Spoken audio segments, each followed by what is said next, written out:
With your kind permission, can we start the session? Yes, Dr. Prashant. Yeah, sure.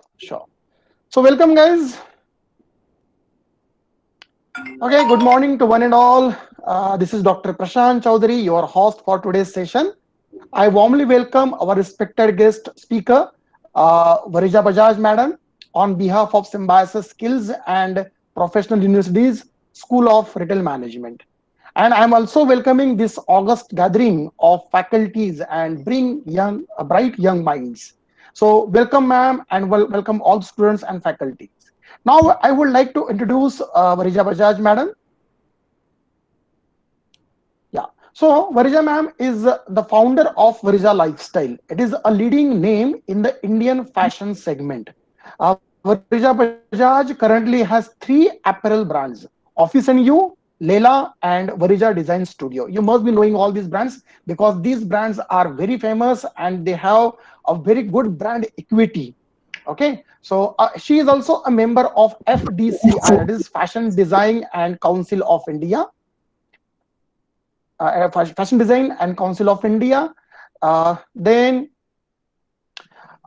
she has done a lot of joint shows with various lifestyle and fashion brands, besides doing her own shows with different themes to her credit.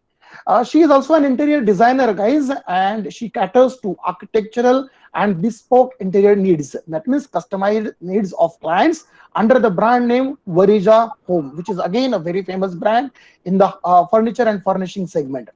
So under the aegis of Varija Life, she has been involved extensively in awareness programs for the persons with disabilities pan India, and recently she has convened a National Ability Summit, which was an international conference with almost 55 speakers over 6 countries. So that was such a massive effort that she has put into this particular cause, rather I will say. So this is one of the CSR issue of you can say initiative of Varija Lifestyle. So, being a successful entrepreneur, she is in the unorganized fashion sector. Her venture is now a case study at ISB Hyderabad. ISB Hyderabad is a very big name in academics, and it is one of the most reputed B schools in the country today, rather in the world, I will say now. She is also mentoring to over 35 institutions across the country, and they include the institutions like BD Somani Mumbai, then FMS Delhi, Lee Mark Mumbai, Lovely Professional University, Chitkara University, and many others. And of course, now Symbiosis is also one of them. So, Madam has conferred with several awards and recognitions as well. There is a huge list of her performance and you can say contribution to this entire industry. So, I will just list down some the award that she has received. The first is Delhi Gaurav Award for her immense contribution to the fashion industry. Then she has also won a Women's Achiever Award for Fashion by VLCC, which is again a very big brand in this particular category. DLA Woman of the Year Award by DLA Media. Build India Award, the Top 100 Innovators Award by the World CSR Congress for a contribution to the disability awareness, and even the Economic Times Labels Award for her brand Office and You in 2019. So you know, guys, there is a huge list with me, but with the time constraint, I have just tried to highlight some of the highlights of our profile. So, ma'am, we are very, very thankful to you for sparing your valuable time out of your such a busy schedule and coming here to guide our students. So, ma'am, now I hand over this session to you. Thank you. Thank you so much, Dr. Prashant. Thank you so much for having me here and such an elaborate introduction of mine. But I'm a very, apart from this, I'm still somebody who's as good as a student post-pandemic. I think all our egos have got killed in terms of, what we've achieved over years because we've started from point zero all over again. So Absolutely, that's ma'am. where we are. So, good morning to all of you who've joined us today. Thank you for, and you'll be bearing me for next 1 hour. But I am not going to, I don't have any ready formulas. I don't have any magic wands. I just have few experiences that I can share with you. And I hope it just sort of comes handy and, the mistakes that we've done over years, you don't repeat them. And I'll be happy if you can. I insisted that Dr. Prashant keeps the option of chat open, because I want this to be an interactive session. I don't want this to be one sided, because I can have my own experiences, but whether they are relevant to you or not, I don't know. I'll be happy if you can keep your videos on. I'll get to know you better, and it's our way of knowing each other. But if you don't want to, that's also all right. And we'll not keep the questions till the end. I've divided this in about 4 or 5 parts. So you can keep writing your questions in your chats, your comments in your chats. I'll say a few things which might just tickle your brain. So please keep mentioning it in the chats. I am that way is a decent taskmaster. I can manage the chats and the conversation simultaneously. So I'll be happy to take this up while we are talking. Yes. Okay. So guys, as ma'am has instructed, whenever you want to share anything, please share it through the chat box only. Thank you. Yes, and if you want to, if you can't, and if you want to talk, please raise your hand. I hope I'll be able to monitor that as well. So let's keep it as interactive as possible. It has been a deliberate effort not to put this as a PowerPoint presentation, because I wanted this to be a two-way conversation. I just didn't want, because we are in a space, as I said, that, we don't have black and white answers. The answers will come with the dialogue. So I'll be happy to have a dialogue. Yeah. So there's this very interesting topic, that Dr. Prashant has given me, which is building an innovative and sustainable business model or a product fit in the era of disruptions. Now, this is something that we are constantly toying as entrepreneurs over years, but more so post-COVID. It's like the Darwin's theory of survival of the fittest. If you don't think in this direction, what do? You die, you perish, you don't survive. And that's what we have been doing. And there are no obvious answers. That's what I believe. I'm tickling your brains. If you think that there are any obvious answers, what are the innovative spaces? What are the innovative business models? If you think, please write that in your chat box. Which is the industry which is doing very well or the most sought after right now, according to you, as students who've been sitting there and observing? I'm sure you're also looking at career options, and there might be certain sectors which might be very lucrative. So please write that in that chat box. I would like to discuss, which are the lucrative and which are the non-lucrative career options. Is it beauty? Is it essential items? Is it pharma? What do you think is going to be very lucrative in the coming years? Uh, what I have studied and what I know, the starting point is identifying the need. Is there a need in the market? So when I say need, it cannot possibly happen just through a consumer survey. For example, there was a need of a mobile phone, when the landlines existed, but nobody knew that how would that take shape. Nobody ever asked for a mobile phone, but there was an obvious need, and somebody identified that need. And that is the starting point when you figure out what business model to sort of opt for. So for example, and I'll talk specifically to my industry, maybe to put things in perspective. uh, so there are approximately 20 lakh fashion designers that pass out every year from fashion colleges. uh, do you think there is a need? And I want answers for this, because I don't know at what platform are you in terms of understanding the fashion industry. Do you think there is a need of so many apparel designers in the country? Anybody?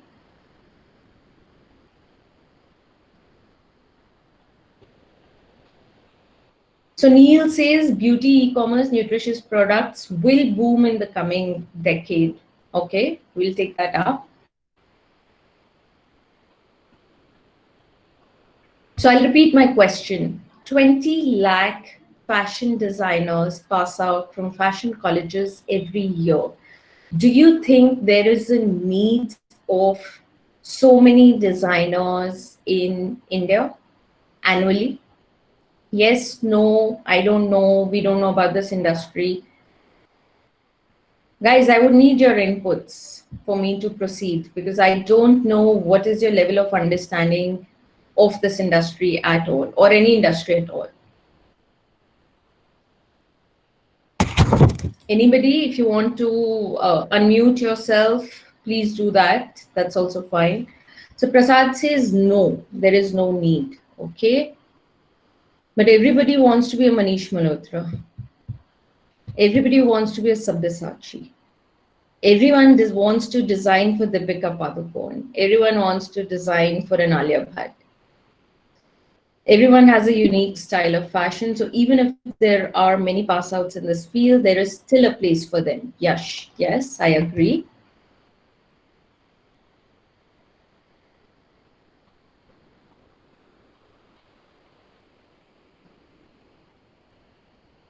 Mehek says yes.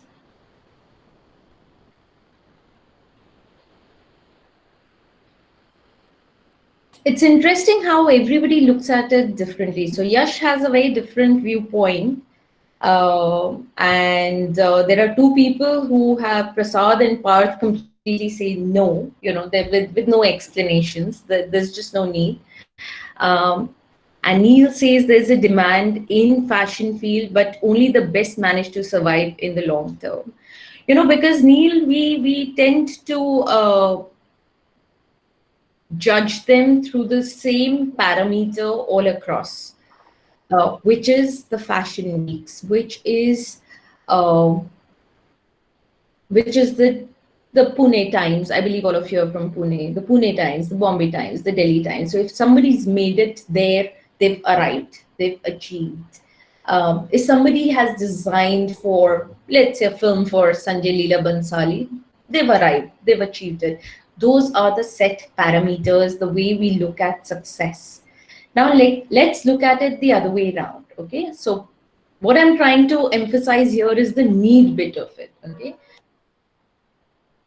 yes, so many designers pass out. Unfortunately, all of them are running the same race that everybody else is running. Maybe there's no need for another Manish Malhotra because there's so many running the same race.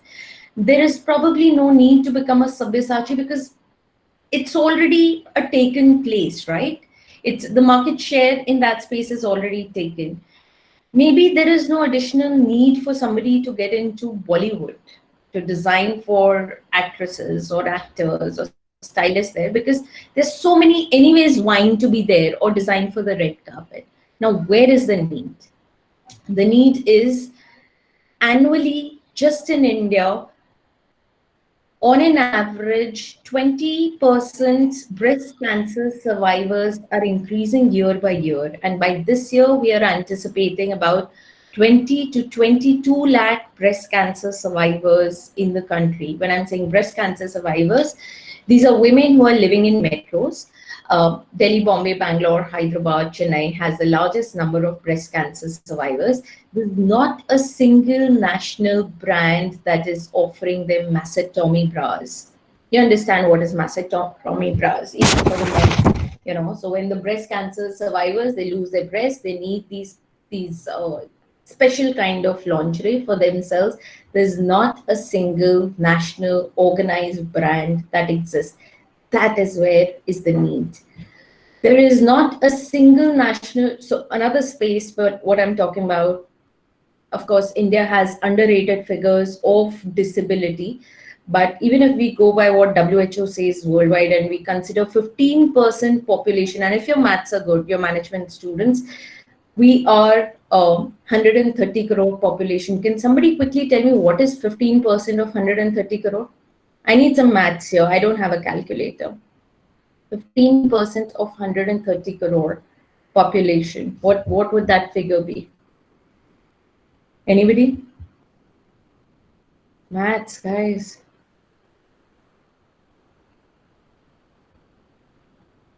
15% of 130 crores. Ma'am, Don't 19 tell me your crores. maths is as bad as mine. 19 crores. Okay. Another calculation. How much on an average, and I want you to put this in the chat box so that we can get an average. How much on an average in a year do you spend on clothes? 1,000 rupees, 2,000, 20,000, 15,000, 1 lakh, 2 lakh. How much do you on an average spend on your personal clothing uh, annually? COVID, non-COVID times 8,000 to 10,000, Yash, 5,000 to 7,000. Okay, so that's an average around 7,500. Anybody else? I just want to get an average. So a few of you put down, we'll get an average spend. Don't be shy, nobody's going to hold you. All the girls out there, you can mention it in lakhs, that's all right. 20,000, 10,000. Okay. Average 10,000 pakde, is that okay? So let's so somebody answered me, was that Neil? Somebody answered 19 crores. Can you multiply 19 crores into 10,000 for me, please? What would that figure be? And if you could type it there.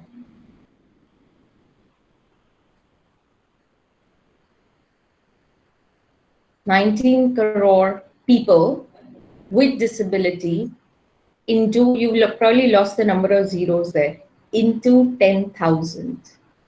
That is the market size of the need for clothing for persons with disabilities in India.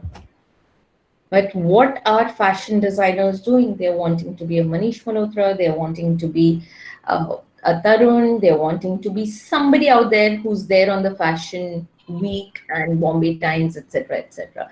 I'm not saying that there are no brands, but they are very local and unorganized brands which are working within their own cocoon. There is not a single fashion brand in the country which is catering to somebody sitting on the wheelchair the entire day, somebody who has polio, an autistic child who has very specific need in terms of textures or colors.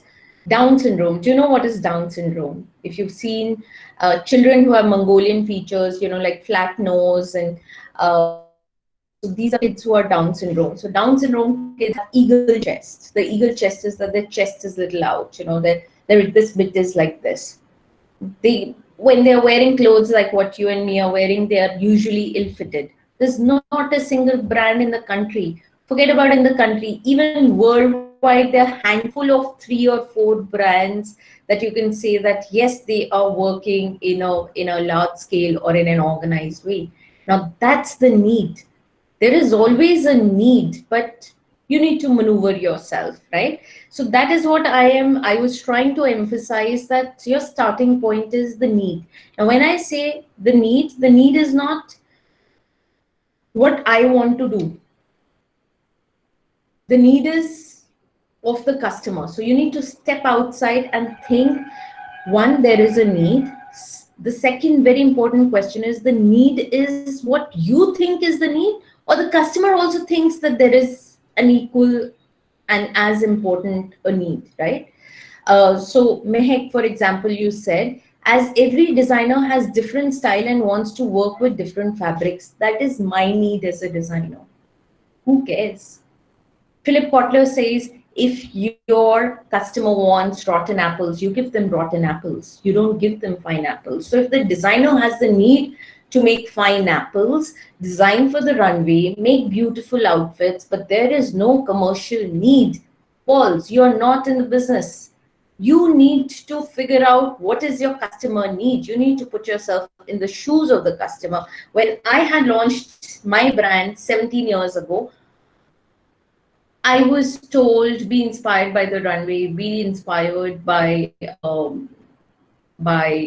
Bollywood, by the Oscars, and by the international forecast, and so we did.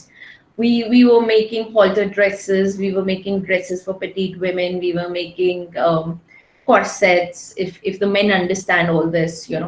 Um, and so when I say corsets, they're like off-shoulder dresses and gowns, etc., etc. And I used to pretend to be a saleswoman and stand at the sales counter. And as humbly dressed as I can so that people don't know that I'm the designer or I'm the owner. And I would talk in the language uh, which was not inhibiting to the customer so that they could relate to me. And then they would say, very nice outfit, बहुत अच्छा लग रहा है, but can you add 2 inches of sleeves over here? So this is a without sleeves dress. We were being inspired by Bollywood, etc. Now adding 2 inch is literally this much. 2 inches of sleeves doesn't hide anything at all. It doesn't cover anything at all. But that is the psyche of the customer that we were dealing with. Whereas when we were sitting in the studio, we were thinking that, the international forecast is off shoulder dresses. Now we are making fine apples, but the customer wants rotten apples. Who's the king? Not quite literally. What I'm trying to say is understand your customers' needs rather than being overtly passionate about what you want to do.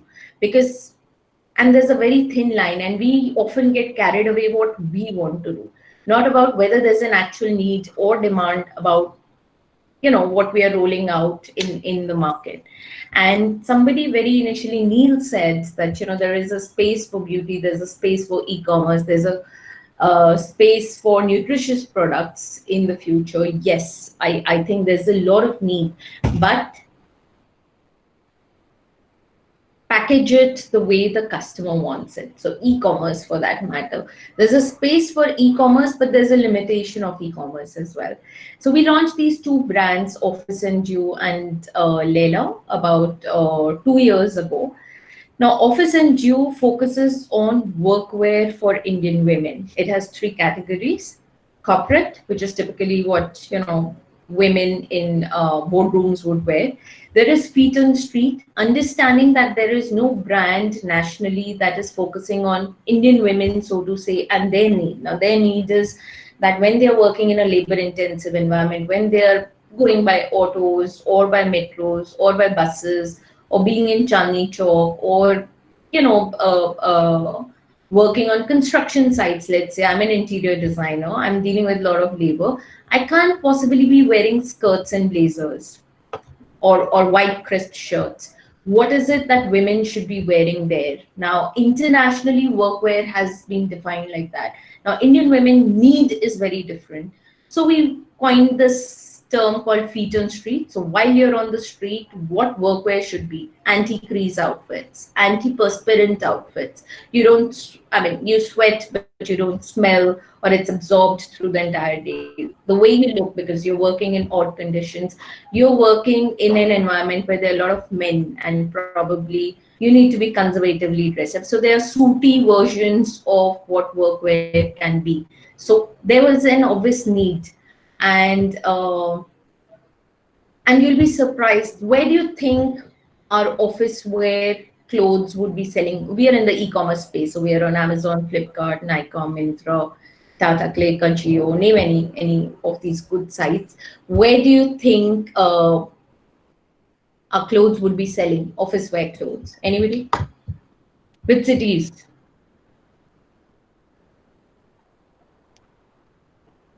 What's the target audience? Anybody? So the website is officeanddue.in. Yash, right now we are in a complete e-commerce space. So e-commerce space, people are buying online. What I'm wanting to ask is, where do you think these people are from? Which cities? It's targeted towards working women. So let's say we were to do Facebook advertising or Instagram advertising, where should we focus? What cities should we focus on? Metro cities, okay, 20 to 50 age group, tier 1 cities mainly. Yeah. And we thought as much, pretty much, management, because that's how we strategize. You'll be surprised. Uh, so we targeted ourselves to a Delhi, Bombay, Bangalore, Hyderabad, thinking that major chunk of the women working are in these cities. Now, not realizing after a period of time when we had a data analysis, we realized that 90% of our sales is coming from tier 3 cities, not even tier 2, tier 3 cities. Can anyone tell me the reason why? We don't know. We don't get to, I mean, how would we know? We just get that data that way. So it's coming from Warangal, it's coming from Surat, it's coming from Kota, it's coming from Mathura, it's coming from Vrindavan, Indore. Bombay, Bangalore happening. The need. We were also focusing on metro cities. The need is in tier 2, tier 3 cities where there are no brands, where there are no shopping complexes, where there are no brand stores, there are no malls. Number one. Number two, we are thinking that we are selling only to women who are going to office, but we are also catering to a lot of women who are not going to office but aspire to go to office. So they just feel good wearing office wear clothes. For all you care, they're wearing it in kitty parties. But they get a sense of confidence and they feel good wearing office wear, so to say, clothes. They're smart Western wear. So, it's not that kuch thappa laga hua hai ki you have to just wear it in office. You can wear it anywhere. But we as strategists, we plan things in a particular way, but the market responds in a different way. Again, when we launched this brand, typically you would think of a lot of trousers, typically, what you wear at work. Very few women wear skirts at work. Now, trousers on when you're wearing a kurta, it is fine if it is 1 or 2 inches here and there. You're okay with that ill fitting. But a trouser has to be a very fitted trouser. You will never buy a trouser which is ill fitted. So our 90% sales used to happen through trousers, but our 100% returns used to be trousers. And that was the first collection that we launched, and we realized that trousers selling e-commerce. So coming back to what Neil suggested, e-commerce. So it's not an offline model you've taken and you've tried to fit it in the e-commerce space and it'll work very well. So the trousers ill-fitting, now you have to try and test 2, 3 sizes to even buy a simple Levi's jeans. You will not buy it without trying it, even though that's a brand that has existed for years. You will always try a jeans when you go to the store, unlike a top which you might just pick up or a shirt which you might just pick up. So our second collection, we do only plazos. How much ever we would love to do trousers, but as long as we are in the e-commerce space, we would do either lycra, stretchable trousers, or we would do straight plazos. We would not get into doing straight pants. Yeah. Again, we are trying to, so again, there are no black and white answers as to what kind of model is going to work. We are also learning and evolving with time and how the market scenario is changing and trying to understand the need of the customer. Yeah.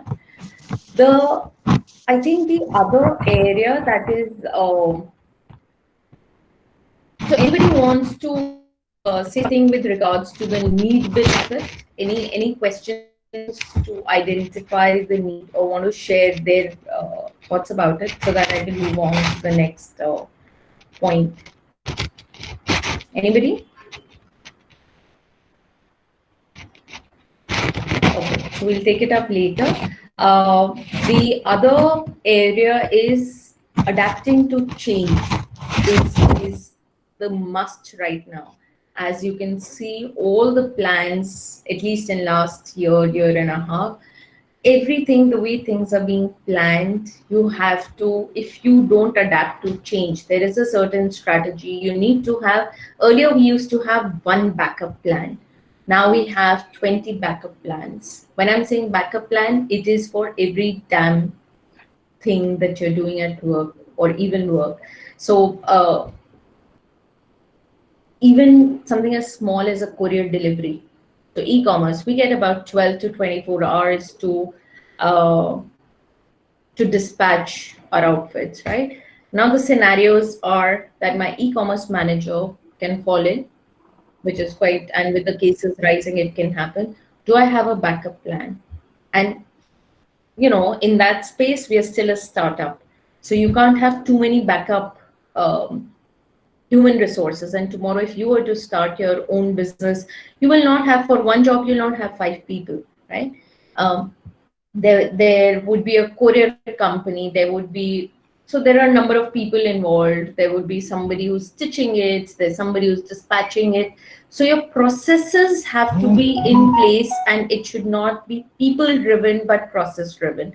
And those process also should have backup scenarios in case this process does not work or falters. What is an alternative process? So your backup plans and a quick, any organization which is quick to adapt to changes is what is going to work well. So let's say even in interiors, when we are doing interiors, so we have various contractors. Now, for last 10 days, one of our painters and his entire team, there were 15 people in his team, all are COVID positive. Do I have a backup plan? Now, I can't give that answer to my customer. Yes, my customer, they're all very tolerant in current scenarios, yet what is my backup plan? Do I have another painter lined up?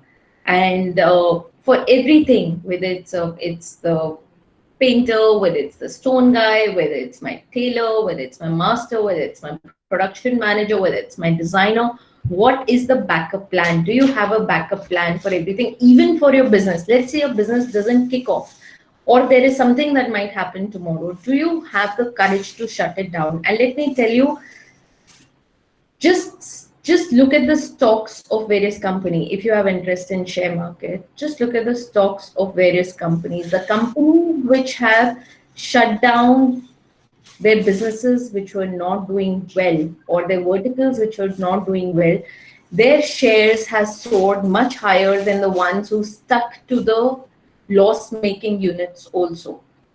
So you have to have that courage to take such decisions. Yeah?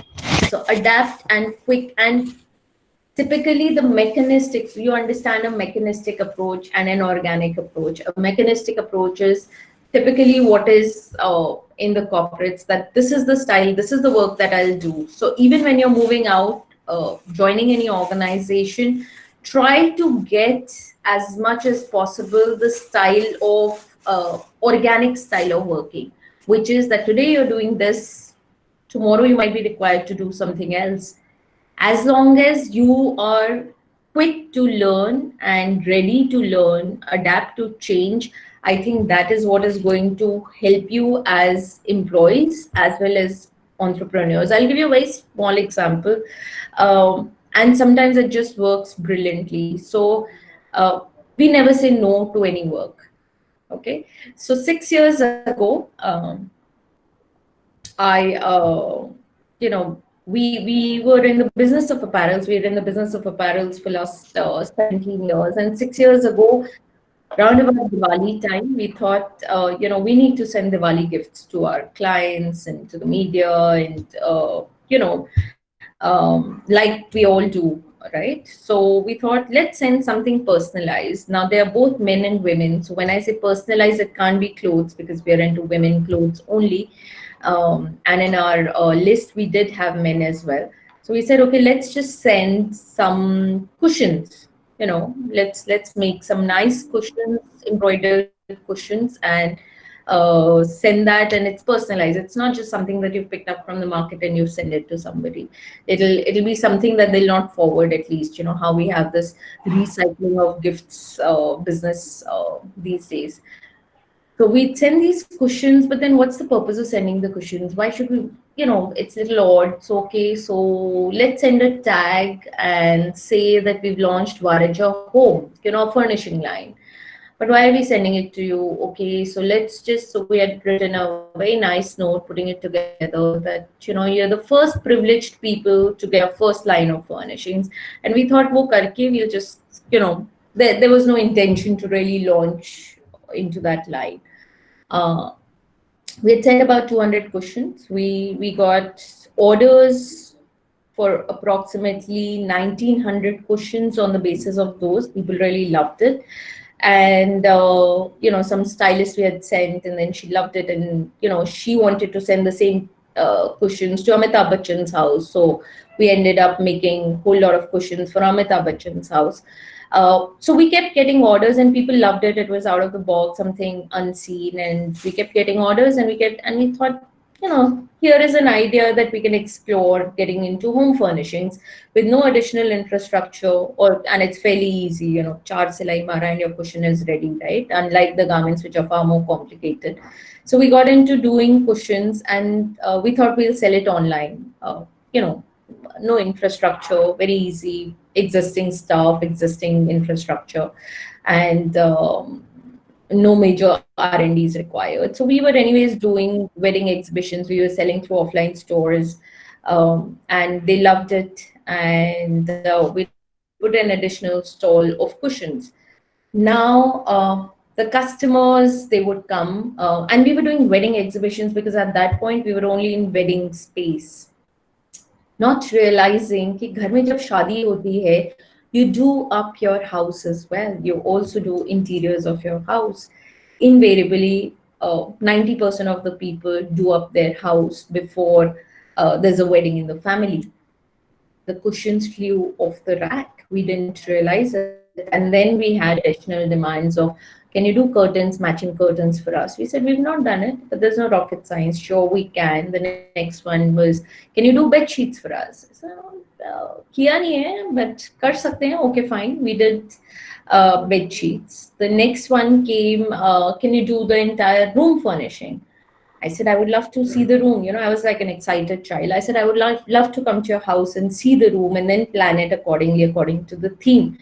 And the customer loved the thought that the designer is coming to my house for such a small order. So there's nothing small or big. Now just see how the opportunities kept knocking our doors and how we kept picking it up. I went to the house and there was no furniture in that room. I said, where's the bed? You want us to design the bed sheet. She said, that I still have to get designed.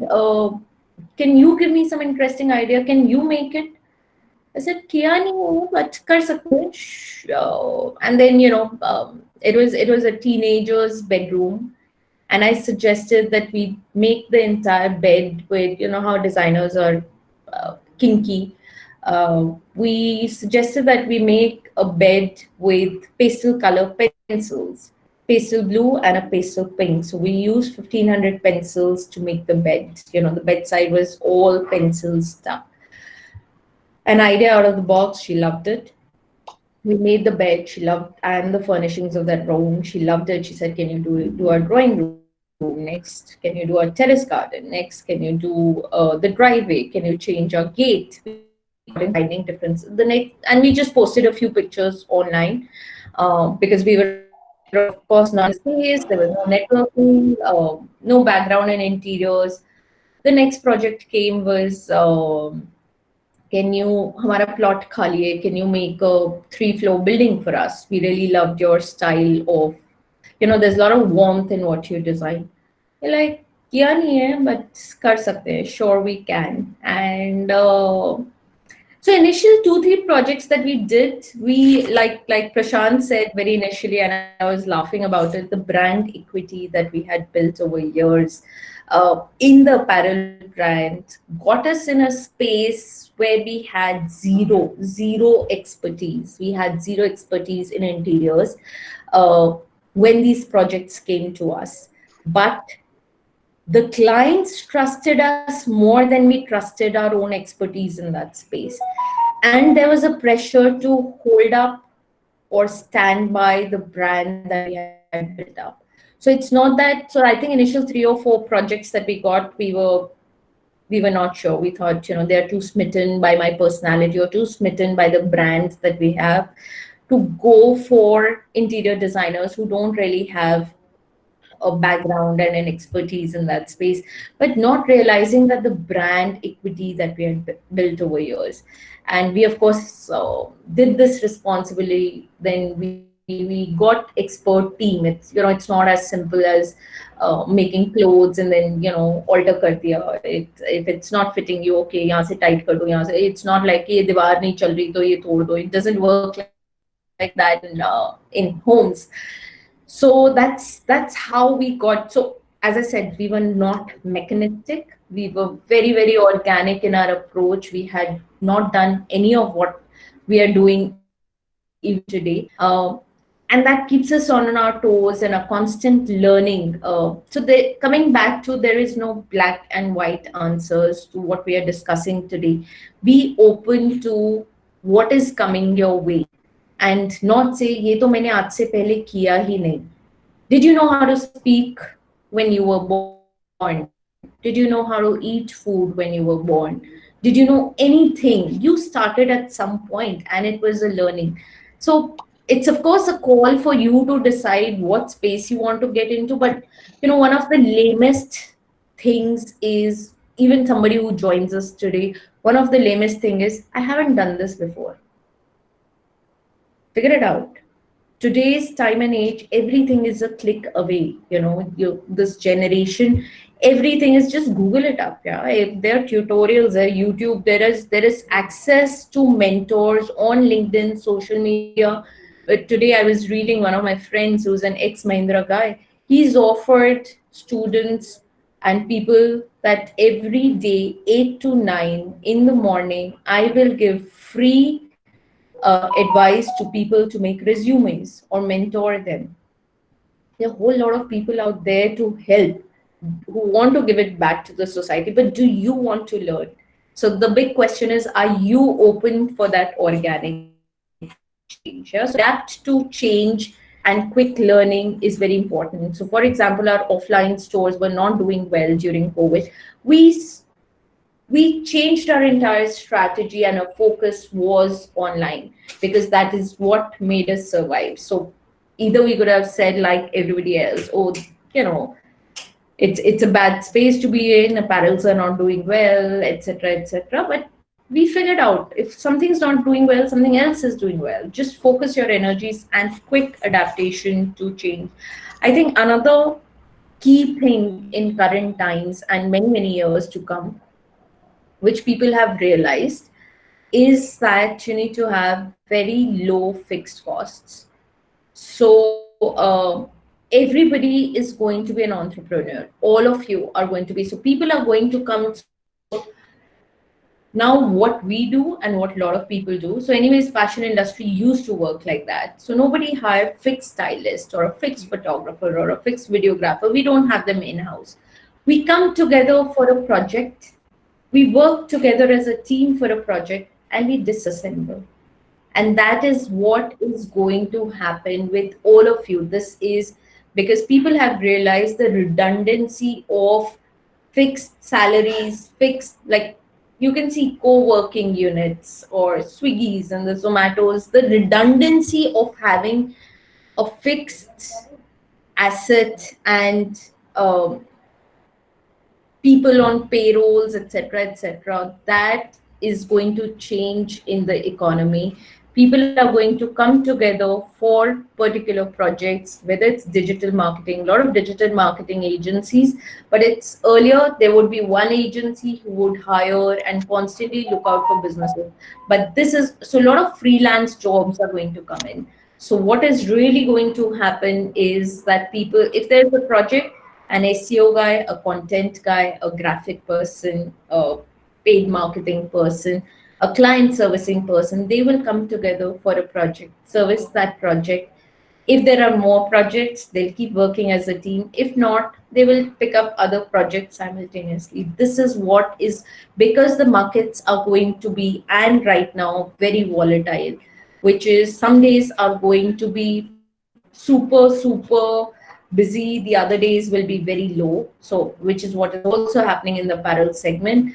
Some days are very high, some days are very low. Now what do we do during low days? What do we do with the labor? What do we do with the staff? I mean, they can't be on constant payrolls. Some days we have to, if they are going to be on a payroll, so some days we are working through the nights and some days we have no work. It, you know, so that's not how it works. So it is that people people will come together when there is a lot of work, and when there's not enough work, they will disassemble. And I see that pattern happening all across various event companies. Earlier event companies had people on their payrolls, and now there are no events really happening.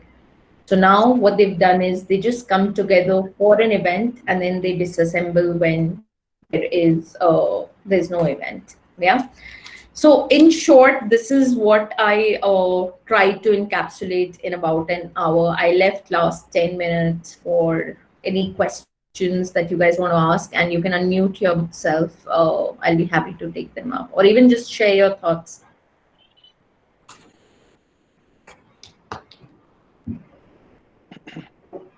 Or have I given too heavy a dose?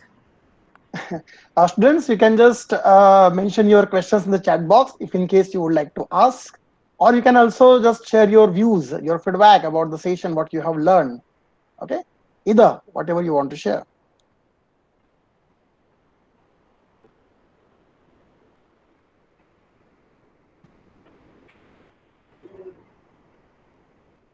So are these all, Dr. Prashant, final year students, first year students? Yeah, ma'am, actually it is a mix of final students and first year students for second final, like that. And they are from the diverse disciplines like retail, digital, beauty and wellness, and others. Okay. Okay. What are your thoughts about the current scenario? Any fears, any thoughts where you're heading towards? Have you guys made up your mind what you want to get into? Or are you still skeptical? If you want to ask anything, if you want to consult anything, I'll be happy to answer.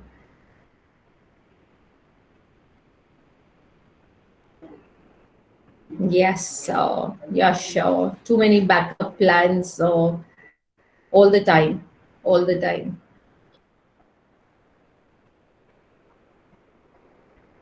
So when I did my MBA, so I did my MBA from Sheffield. There was a subject called Risk and Crisis Management, and I think that is something that has been a guiding force for everything. There is a backup in life.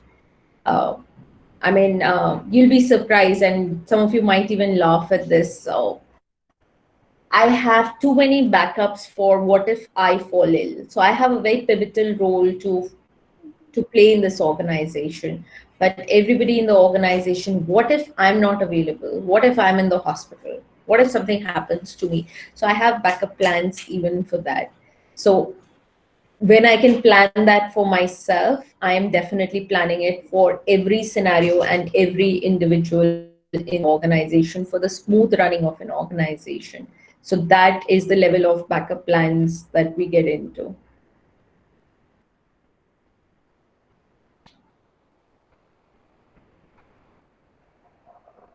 So Neil has a very important question, and so I'll try to answer that. And very recently, I came across somebody saying this, and I was also reflecting. So your grandfather's generation uh, worked for money. They only work for money. And now go back and think about your grandfathers or your grandparents. They only and only work for money, and they were very, very miser about spending money. And what they gave was money to your parents. Your parents worked for lifestyle, better lifestyle. TV hona chahiye, fridge hona chahiye. Um, the cars, the best of cars should be there, and all of that, right? Whereas this generation is only working for experience. This generation is not working for money. You already have it. At least made most of us. We are taken care of. I mean, I'm presuming that we are not hand to mouth situation. Uh, we are not worried about whether there will be water in our house, or whether there will be electricity in our house, or whether there will be food in our house, whether there will be TV, or so this generation has got a gifted lifestyle. we are only working for experience. So when Neil, you're asking me that question, I think it is about the experience that you will get in an organization. That is what is going to take, and that is what is going to hold you. It is not going to be about the money. I don't think so. There are several ways of, but it is about having spent good time and value of your time or your life, because this generation lives for today. It is not about what we will be uh, when we are 80. So our grandparents used to think that when we, so they would invest in LICs. We, none of us invest in LIC. We invest in mutual funds. So that's the difference. So I think it's the experience that we will be looking for when we'll be joining organizations. If I've answered that for you.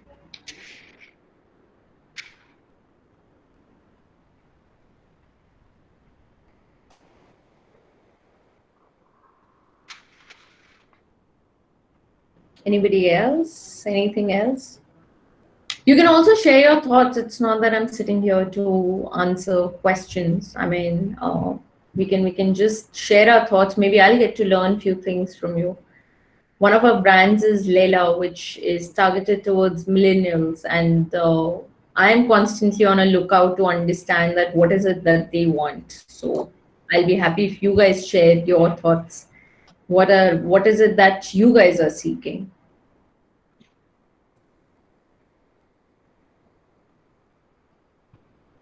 Guys, I think this is a very great opportunity for you, because the owner of Varija Lifestyle brand, she is asking your insights on the fashion and your you can say preferences, your taste regarding your apparel. So I think you should share that with ma'am.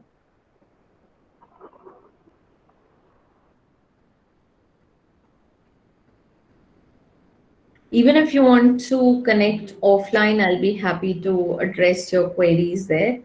Uh, oh, Yash, that's a difficult question. What are the major challenges that I faced early in my career? Oh my God, so many of them. I think one of the biggest challenge was my own family. So I come from a family where the women of the family don't work. I think a lot of you might relate, or at least your parents might relate to it, that the women of the family step out to work if they are in a financial crisis. Otherwise, they are well taken care of. So I have dealt with those kind of stigmas and fight my way through. And I'm a double postgraduate. So when my parents were looking out for a boy when I was 19, I got married when I was 29. So I had to constantly put up fights that I need to study, I need to be on my feet, I need to be independent. Um, and like I said, the backup plan, what happens to my husband tomorrow? Who knows? So I want to be independent. Tomorrow, if I work or I don't work, I don't know, but I want to be independent because, as a child, I had always created scenarios, and I just didn't want to depend on anybody. And it was a tough fight to keep convincing them. And I think a lot of you must also be, because I think it's every generation's battle, that you fight with your parents. But I think what I also realized was, as I am growing, as I'm getting exposed, and so are you, the previous generation has no clue what you're going through, because the times have changed. So what is more important is, rather than fighting those battles, let them come along and fight those battles along with you, which can only happen if you expose them to what you're going through. So if there is something, like I said, that education is very important, such are the colleges, and education is something that I can use for the rest of my life. I really need to study before I decide to get married. And but my parents had never gone out of their homes, or outside their city. They had never traveled out of India. And I decided to go out of India all by myself and stay there all by myself and study, and I top the class, etc., etc. But I had to really expose them, teach them, feel them comfort, make them feel comfortable about what I was planning to do, and make them part of the entire journey. I think that is what makes it very important to get the families aligned. If any of you are facing issues with your families, um, rest, I think, Yash, in terms of career, there are a lot of challenges that we face even today. I was earlier into entirely Pret, if you understand Pret, which is casual lines, for 6 years of my career, and that's when the World Trade Center happened in 2008, I think. And I moved into doing bridals because the FDI was coming in India, and I was like, I need to start making something which these international brands, because the moment these international brands come in India, which is the Tommies and the Marks and Spencers of the world, I will not be able to compete with their pricing. I will not be able to compete with their finesse because they're making large quantities, better infrastructure, etc., etc. Let me make something which they will not make. They will not make an Indian bridal outfit, and that's a safe place to be in. So that was 2008. One challenge. Suddenly, everybody was making bridal clothes. Suddenly, Surat and China, they started making sequined and embroidered fabrics, and computer embroidery came in, wherein we were only doing hand embroideries. Now, computer embroidery, you can't. Some of you can't even, if you're not from the trade, you can't make out the difference between hand and computer embroidery.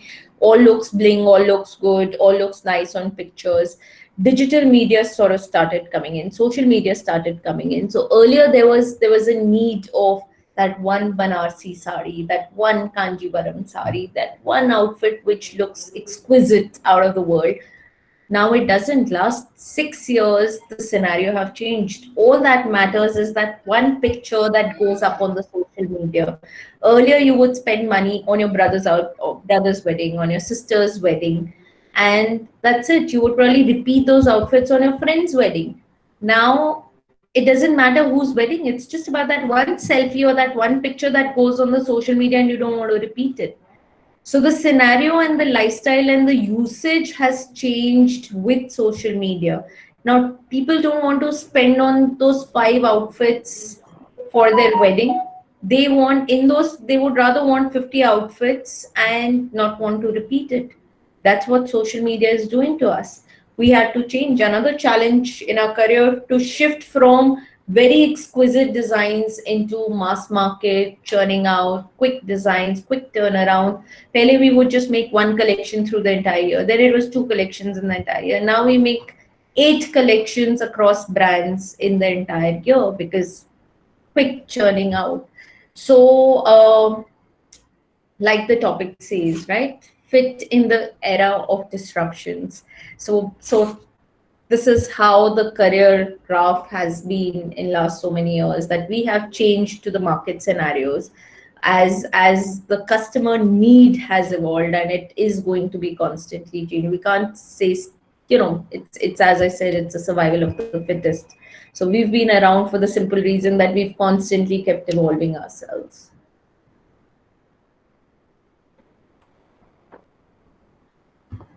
I hope Thank, I answered that. thank you very much, ma'am. Guys, anybody has any other questions? Or you can just register your feedback there in the chat box quickly. Wonderful, wonderful. Okay. Thank you. So thank you very much, ma'am. Uh, your experience and the insights that you shared here, they are really very valuable for the holistic and the all-round development of our students.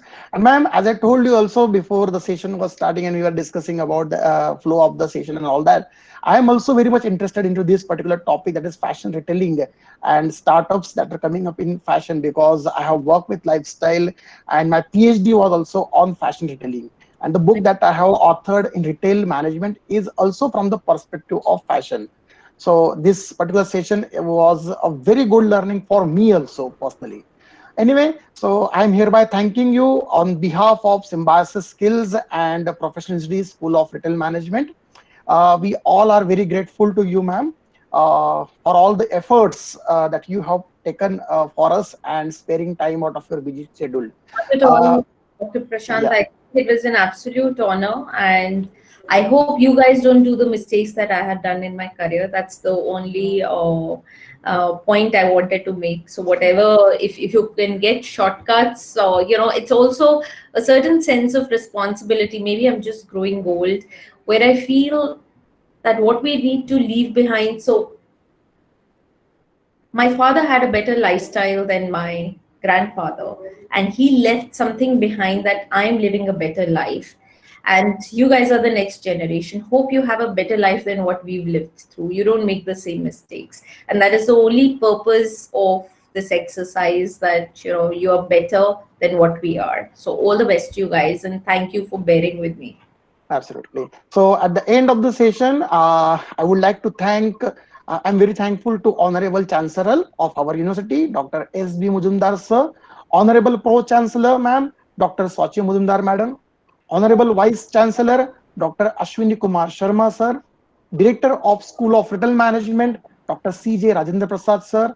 I'm thankful to entire management faculties for giving this opportunity and platform to us to share the knowledge and experiences.